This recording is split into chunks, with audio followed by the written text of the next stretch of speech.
Hey everybody, I'm Marcus, the COO and co-founder of Origami Labs. We make cool voice, software, and hardware products.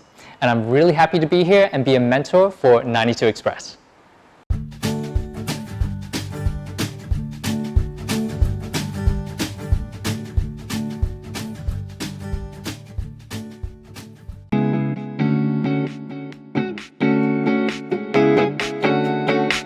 I think dealing with your vendors and your suppliers is something that I think a lot of people go into a hardware startup feeling not very confident about, and that's very understandable. But I think communication definitely is a huge part in making the hardware development process go as smoothly as possible. I say as possible because it probably won't go smoothly, but that's okay. It's about how do you get the team and the vendors and suppliers around you on the same page so that you can work through the inevitable speed bumps that will show up. And so for us, I think it was important to come into these relationships thinking about it from their point of view.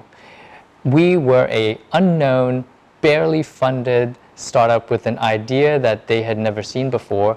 And so for them, we had to understand that there's a credibility question here.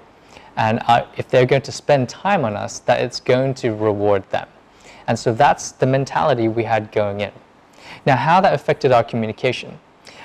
We would have regular check-ins with them. So even if there was no major decisions along the way, we found that probably half the time that we scheduled one of those seemingly unnecessary check-ins, we would find out some very important information, such as, oh, the part that we need for your production run, yeah, it's not available, but we forgot to tell you about that.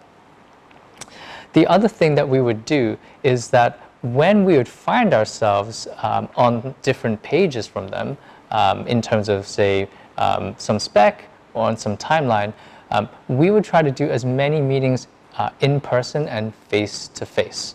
Generally, emails were not a great medium for these conversations, and getting down to detail would often take a whole day on site to sit there and work through.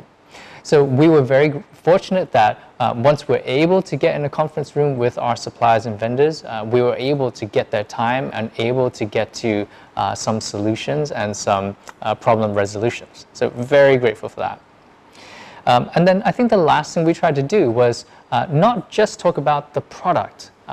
Yes, that's going to be 95% of what you need to talk about, but we would also try to talk about our company overall. How's the marketing going? How are other parts of the production going? Now, obviously do it in a way where you're not sharing info that you don't want to share, but helping them understand that you are a company and that you have market potential is all part of getting back to that question about your credibility.